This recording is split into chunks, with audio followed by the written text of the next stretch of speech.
Olá! Será que fazer jejum é saudável para a perda de peso ou é uma péssima ideia? Quais os benefícios que o jejum pode trazer para a sua saúde e quais os possíveis malefícios?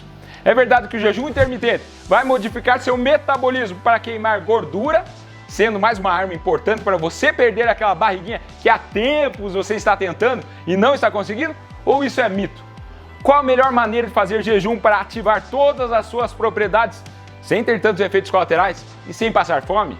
E mais importante, será que fazer jejum é uma opção para você ou é arriscado?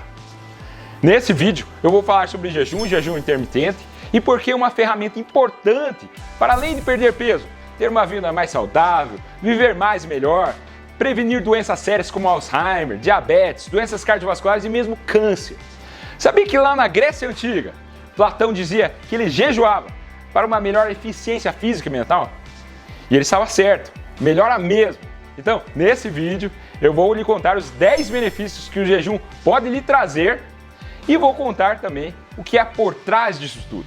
Mas antes, já vá curtindo o vídeo, se inscreva no canal para não perder as nossas dicas de saúde e ative o sininho para receber as notificações dos próximos vídeos. E também é muito importante você difundir esse conhecimento com seus amigos e familiares, porque quando o assunto é a sua saúde, a nossa saúde, vale a pena compartilhar, então compartilha aí. E me conta, você faz jejum intermitente? Qual foi o maior tempo que você já ficou sem comer? De que parte do Brasil ou do mundo você é? Escreva embaixo.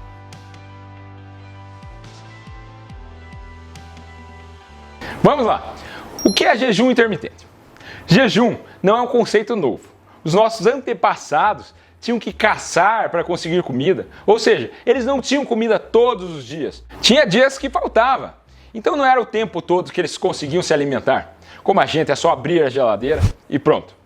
Nossos corpos se adaptaram à fome durante milhares de anos. Também as religiões usam o jejum há milênios como disciplina espiritual, purificação, solidariedade com o próximo. Várias religiões, os muçulmanos têm o mês do Ramadã, onde eles jejuam do amanhecer ao pôr do sol. O cristianismo, o jejum é praticado na quaresma, no judaísmo, Yom Kippur. Então o jejum sempre existiu no mundo. Jejum intermitente é apenas um rótulo novo para algo antigo. É um padrão onde você come com menos frequência. Não vai comer de 3 em 3 horas, vai alternar em períodos de jejum e períodos onde você pode comer. Tem vários tipos de jejum intermitente. O jejum intermitente diário, onde você pode pular uma das suas refeições, mais conhecido como jejum 16-8. Durante 16 horas do dia você faz jejum e durante 8 horas você pode se alimentar, fazer 2 ou 3 refeições que você já faz. Ou também jejum em dias alternados, o método 5-2, onde a pessoa come normalmente durante 5 dias da semana e limita a ingestão de calorias para 500, 600 calorias em 2 dias não consecutivos. E o método do jejum prolongado, que envolve períodos mais longos de jejum, que podem variar de 1 a 2 dias ou mais, apenas bebendo água. Claro que existem outras variações, mas essas 3 são as principais. Você pode me perguntar, tá, eu vou passar fome durante algumas horas, mas será que o jejum pode melhorar a minha saúde? Desde o tempo de Hipócrates, já se especulava que existia uma relação entre o tanto que a pessoa comia e o tanto que ela vivia. A primeira pessoa que conseguiu documentar que comer menos tinha algum impacto na saúde não foi nenhum grego, e sim um italiano, que nasceu em 1467, chamado Luigi Cornaro.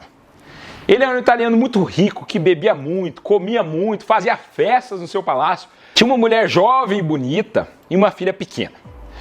Quando ele tinha lá pelos seus 40 anos, ele começou a ter sintomas clássicos de diabetes. Ter uma sede que não acabava, sentir fome o tempo inteiro e fraqueza. Seus médicos falaram que ele tinha que perder peso, senão ele não iria ver sua filha crescer. E ele seguiu o conselho de seus médicos, comendo ensopado de frango em pouca quantidade, todos os dias durante 1 ano.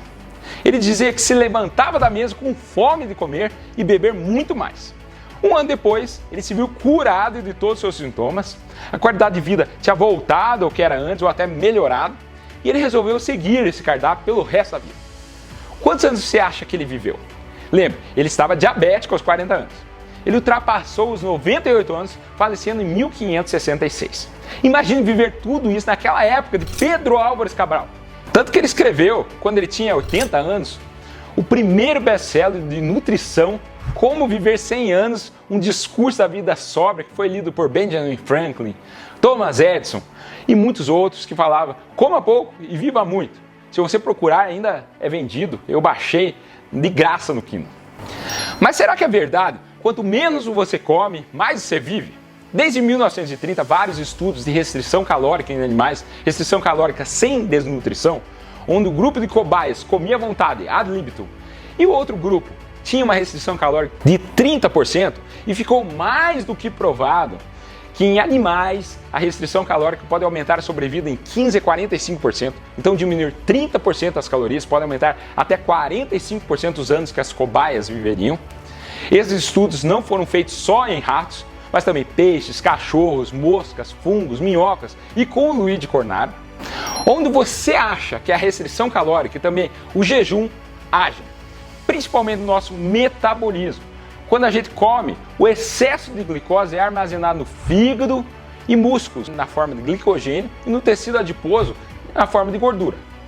Toda vez que você come, vai aumentar a sua insulina do corpo e não vai deixar com que sua gordura, de suas dobrinhas ou da gordura lá da barriga, seja queimada. Quando você entra em jejum, quando você faz muito exercício e consegue queimar aquele glicogênio dos músculos e fígado, ou faz restrição calórica, o seu corpo vai ativar uma via enzimática chamada AMPK. A AMPK é como uma luzinha que acende quando sua gasolina do carro fica baixa.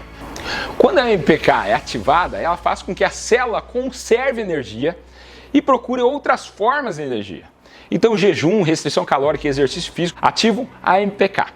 E o que a AMPK faz dentro das células? Principalmente produz novas mitocôndrias, que são os geradores de energia das nossas células em um processo chamado biogênese mitocondrial.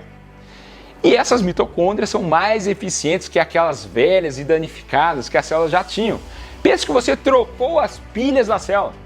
Agora as pilhas são novinhas. Além disso, a AMPK faz o fígado fabricar mais glicose para suprir essas novas mitocôndrias. E a AMPK bloqueia a mTOR, ativando um processo chamado autofagia. Presta atenção aqui que isso é importante. A autofagia é devorar a si mesmo. A célula começa a quebrar as proteínas e outros componentes celulares em aminoácidos e a utilizar esses aminoácidos para construir novas organelas. Vai reciclar as coisas que estavam velhas dentro das células e transformar em coisas novas e mais eficientes. Vai reparar também os danos dentro das células. E você acha que isso é importante? Claro que é. Imagine se você não tirar o lixo da sua casa, não lavar as louças, não puxar a descarga. Uma hora vai se tornar inabitável. Com a autofagia tem aquele mutirão dentro da célula que sai limpando tudo. Mas ao invés de sacos de lixo, as células usam lisossomos que vão compactar aquelas proteínas velhas, detritos, patógenos agregados e triturar via enzimática para reuso. Veja só, esses agregados proteicos que a autofagia limpa podem causar Alzheimer, Parkinson, esclerose lateral amiotrófica. E quando a gente envelhece, esse processo de autofagia vai reduzindo, que pode dar artrose, dores da idade. Portanto, a AMPK bloqueia a mTOR, que aumenta a resistência da célula ao estresse, além de melhorar a eficiência metabólica. E o jejum vai baixar sua insulina do corpo e vai deixar seu corpo mais sensível à insulina. Quando a pessoa come demais, a insulina está tão alta no corpo que as células começam a ficar meio surdas à insulina. E seu pâncreas precisa produzir mais insulina, precisa gritar com as suas células para que elas ouçam. Então o jejum, como exercício, coloca o aparelho auditivo e seu pâncreas não vai mais precisar gritar tanto. E veja só, ter insulina alta no corpo, você não consegue queimar o excesso de gordura que você já tem. É meio contraditório que aquela pessoa que precisa queimar gordura não consegue. Mas daí o jejum vai deixar você queimar. Uma vez que a reserva de glicogênio no fígado e músculos esteja esgotada, o corpo explora as reservas energéticas nos tecidos adiposos. E durante a lipólise, que é a quebra de gorduras, são transformados em um tipo de combustível premium, que são os corpos cetônicos, que são utilizados pelo cérebro, pelos músculos, como fonte de energia alternativa. Daí sim vai queimar gordura e vai fazer bem para o seu corpo. Então agora que você já sabe onde o jejum age no seu corpo, você vai entender melhor os 10 benefícios do jejum. Quais são eles? 10º benefício, o jejum vai reduzir a inflamação do seu corpo. Como eu falei, as células vão ser limpas por dentro através da autofagia.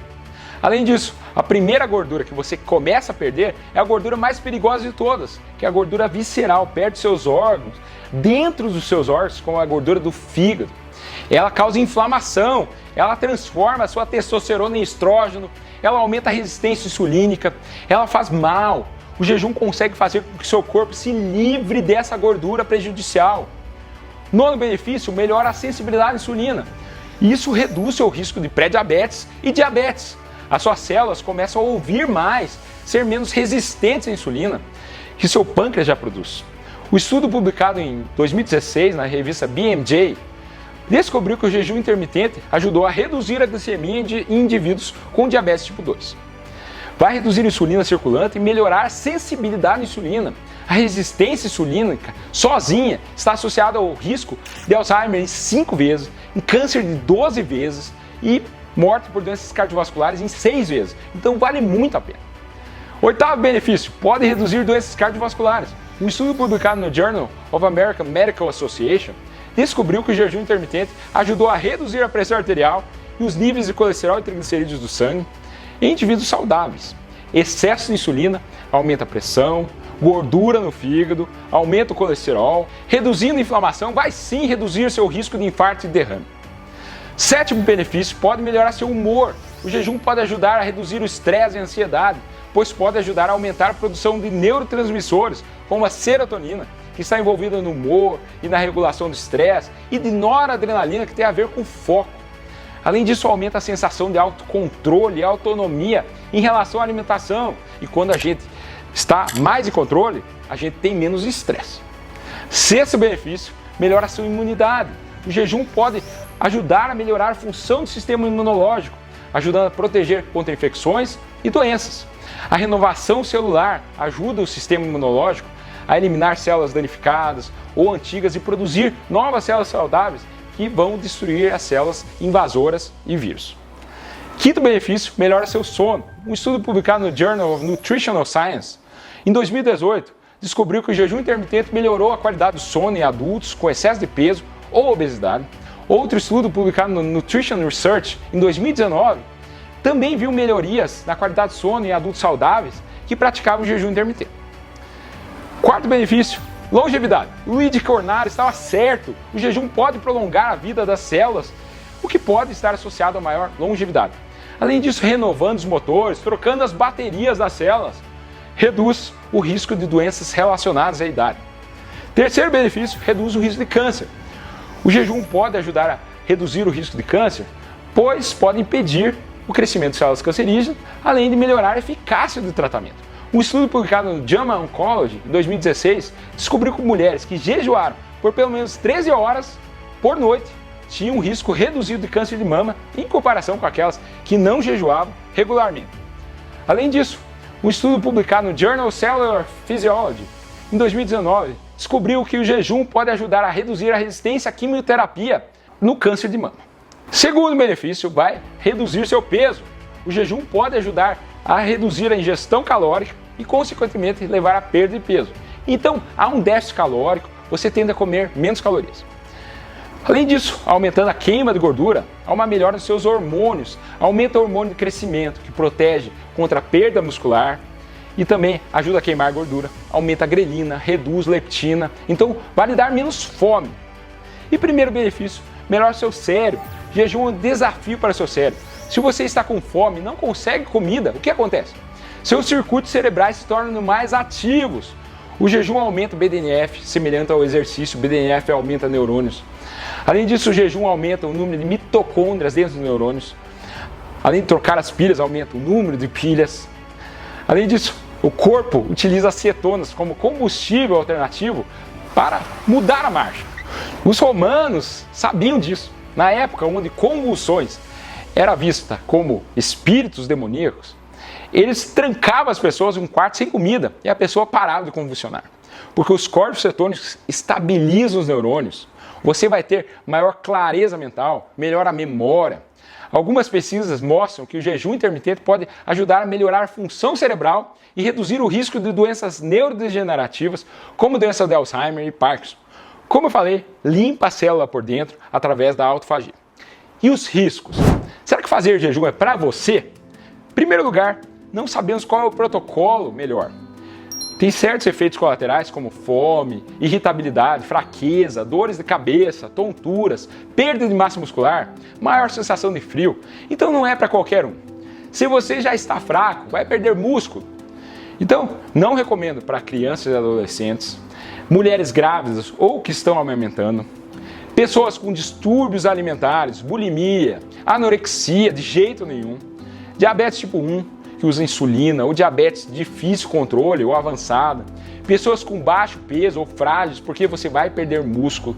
Então, se você quiser tentar o jejum intermitente, converse com o seu médico para ver se ele te libera. Pode começar devagar, depois ir aumentando. É como correr uma maratona, você não começa correndo 42 km. Primeiro você treina 4 km, depois você vai para 8 e aí vai aumentando até chegar na maratona. Por isso seja gradual. Se você come de 3 em 3 horas, primeiro você tem que se acostumar a ter 3 refeições por dia, sem lanches no meio, para depois passar para 16 horas de jejum e 8 horas que você pode comer. E seja flexível, não precisa fazer todos os dias. Eu mesmo não faço. Eu tento fazer 2 vezes por semana. Eu almoço a 1, então não janto aquele dia, e quando eu acordo 5h30 da manhã, eu tomo um café puro, vou ao parque, ando de bicicleta, por volta das 6h40 eu como o meu café da manhã. Fico praticamente 18 horas em jejum. E eu não fico sem café da manhã porque eu fico extremamente irritado. Eu faço consultório cedo. Eu não quero que meus pacientes achem que eu sou um cara grosso e bravo. Então eu tento fazer do jejum algo sustentável e não uma moda. E claro, quando for comer, faça refeições equilibradas, com boa nutrição, coma comida de verdade. Exagerar na comida porque ficou de jejum não vai ajudar na perda de peso. Importante manter-se hidratado e conhecer seus limites físicos enquanto jejuar. O jejum é uma opção simples de fazer, flexível e de graça, mas você tem que ver se ele se encaixa com você e no seu dia a dia. Gostou do vídeo? Lembre de curtir e compartilhar para que mais pessoas tenham esse conhecimento. E qual vai ser o próximo vídeo que vai assistir? Vou deixar 2 recomendações aqui ao lado. Meu vídeo Como Queimar a Gordura na Barriga, que eu dou mais dicas sobre o assunto. E meu vídeo sobre os 7 sintomas de alerta de câncer de intestino. Meu nome é André Vamber, cardiologista, e esse é o cardiodf.com.br. Lembre-se de se inscrever no canal e até o próximo vídeo. Muito obrigado!